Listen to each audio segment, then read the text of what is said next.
जय गुरुदेव। जय गुरुदेव नाम प्रभु का पावन नाम।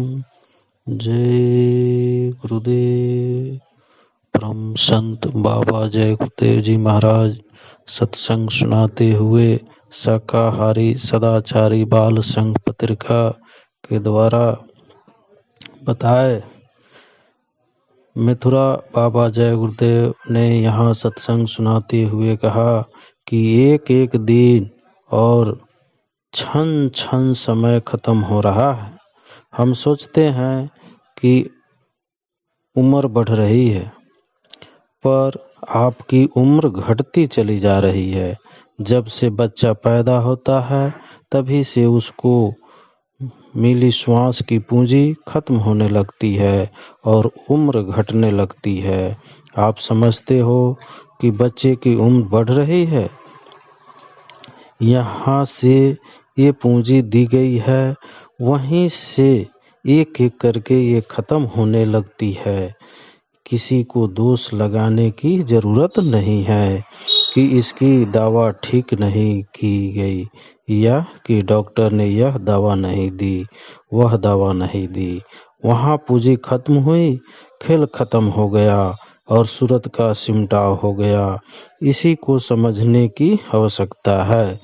पर लोग दुनिया में इतने उलझ गए हैं कि किसी को मौका ही नहीं है समझने का।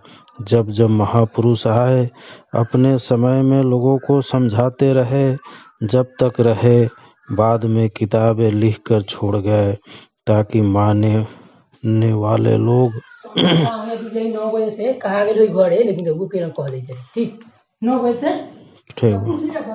लिख कर छोड़ गए ताकि आने वाले लोग ऐसे महापुरुष की खोज करें और उनका सत्संग करें। बिना महात्माओं के मिले हुए तुम कैसे जानोगे कि सूरत कैसे जगेगी।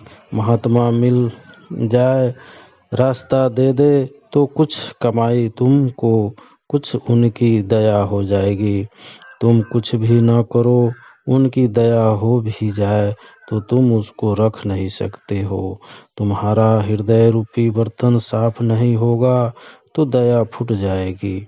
इसीलिए कुछ तुम करो बर्तन की सफाई तो, ताकि उनकी दया तुम्हारे हृदय में उतरे।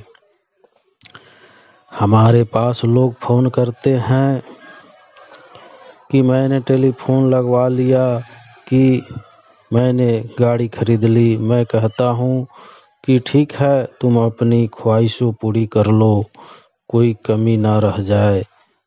दिल के सारे अरमान निकाल लो। पर उनसे पूछो कि भजन करते हो, तो भजन नहीं, बस दुनिया की चाह भरी है। जब महात्मा आते हैं वो तो दया ही करते हैं। जब सत्संग मिलता है, महात्मा सामने रहते हैं, तब तुम कुछ नहीं कर पाते हो तो बाद में क्या कर लोगे। बाद में तो और फंस जाओगे। दो बातें हैं, एक तो सतगुरु मिल जाए यानी महापुरुष मिले।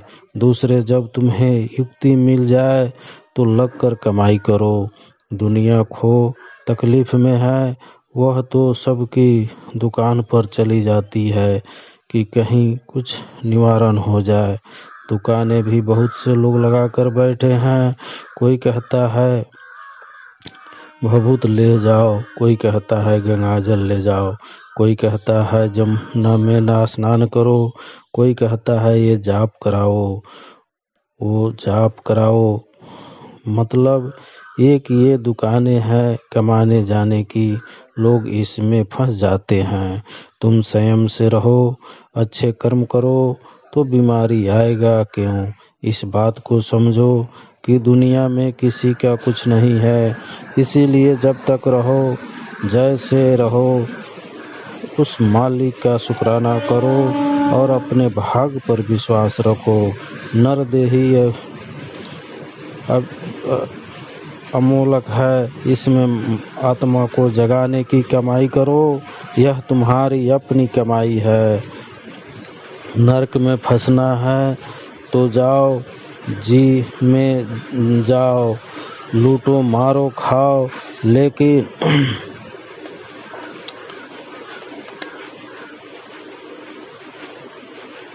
कोई चैन अमन नहीं मिलेगा।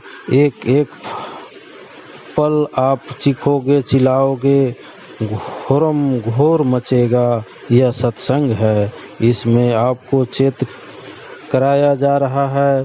तन ढलने वाला कपड़ा गंदा हो फट जाए तो उसे साफ करते हो, उतार फेंकते हो। ऐसे ही यह शरीर रूपी कपड़ा सूरत कहने का है, वह भी पुराना हो जाता है, फटने लगता है तो अच्छा नहीं लगता, गंदा हो जाता है तो कोई तुम्हें अपने पास बैठाना नहीं चाहता। यह शरीर रूपी कपड़ा भी फट जाता है, यानी सूरत इसको छोड़कर निकल जाती है। तो तुम कहते हो कि मर गया, इसीलिए जब तुमको रास्ता मिल गया सूरत को जगाने का, सतगुरु मिल गए तो जीवात्मा मृतक हो रहा। तजो खलल की आस, रक्षक समरथ सतगुरु, मत पावे दुख वास। चेत कर सत्संग सुनो, ध्यान करो, भजन करो, सुमरन करो। तुमने इसको छोड़ दिया, उधर फंस गए, अपना काम नहीं किया। तुमको जब भजन पर बैठाया जाता है तब तुम अपना भजन करो। तुम आँख खोल कर देखते हो कि दूसरा कर रहा है कि नहीं, तुमको इससे क्या लेना देना। तुम अपना भजन करो, हरदम शंका में रहते हो। जब मुसीबत आती है तो चिल्लाते हो। चाहिए तो ये कि दुख में भले ही ना याद करो, लेकिन सुख में रहो तो उसको याद करते रहो, तो दुख ही क्यों। लेकिन सुख में भूल गए, फंस गए, समानों में सुमिरन नहीं किया, भजन नहीं किया, अच्छा समय तो खो दिया। जब दुख पड़ा तो चिल्लाने लगे, यह तुम्हारी भाव भक्ति है, यह तुम्हारी बदमाशी है। तुम उसको धोखा देना चाहते हो। जो घट घट में बैठा है वो सब देखता है। दुनिया वाले भी जब मुसीबत पड़ी तो चिल्लाते हैं, राम तुम बचा लो, कृष्ण तुम बचा लो, देवी देवता तुम बचा लो, अल्लाह खुदा तुम बचा लो। सबको पुकारोगे तो आएगा कौन। किसी एक के बन जाओ तो हमेशा तुम्हारा ख्याल खबर रखेगा।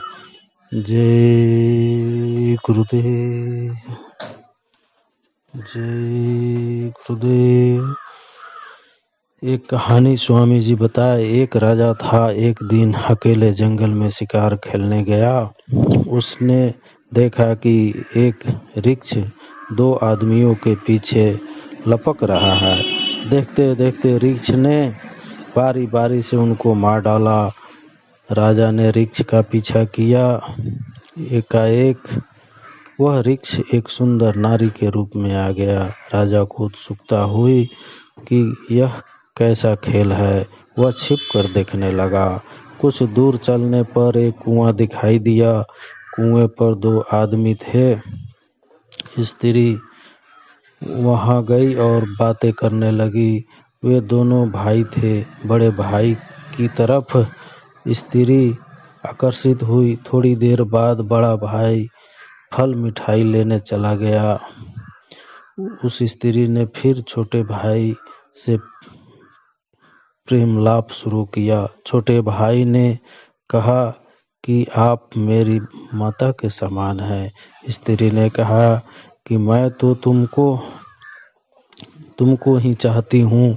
लड़के ने उसके प्रस्ताव को अस्वीकार कर दिया। वह स्त्री गुस्से में आ गई और उसने अपने कपड़े फाड़ दिए। जब बड़ा भाई आया तो स्त्री की हालत देखकर पूछा कि ये क्या हुआ। स्त्री बोली कि तुम्हारे भाई ने मेरी यह हालत कर दी। दोनों भाई सैनिक और अपने घर जा रहे थे। बड़ा भाई क्रोधित हो गया और उसने अपनी तलवार निकाल ली। नतीजा यह हुआ कि दोनों आपस में लड़कर मर गए। राजा दूर से छिपकर यह दृश्य देखता रहा। वह कुछ सोच ही रहा था कि उसने देखा कि वह स्त्री सांप बन गई। कुछ दूर गई और नदी के किनारे खड़ी नाव पर चढ़ गई। नदी के बीच धार में जब नाव पहुंची तब वो सामने आ गई। उसे देखकर नाव पर सवार यात्री इधर उधर होने लगे और नाव का संतुलन बिगड़ गया और नाव पलट गई। तभी यात्री डूबकर मर गए। राजा पीछा करता रहा। फिर उसने देखा कि उस नागिन ने पंडित का भेष बना लिया। पंडित तिलक छापा लगाकर जब आगे बढ़ा तो राजा उसे रोककर पूछा कि तुम कौन हो? ऋक्ष ने स्त्री बने, स्त्री से सांप बने और सबको मौत की नींद सुलाते गए। अब किसकी बारी है? पंडित ने कहा कि यमराज की जो आज्ञा होती है उसे मुझे करना होता है। मैंने जो कुछ भी किया उनकी आज्ञा में, अब उनकी आज्ञा हुई तो मैंने यह भेष धारण किया है। मैं अकाल मृत्यु हूँ। इस कहानी को सुनाते हुए स्वामी जी महाराज ने कहा कि ये कर्मों के अदले बदले हैं जो जीवात्मा को चुकाने पड़ते हैं।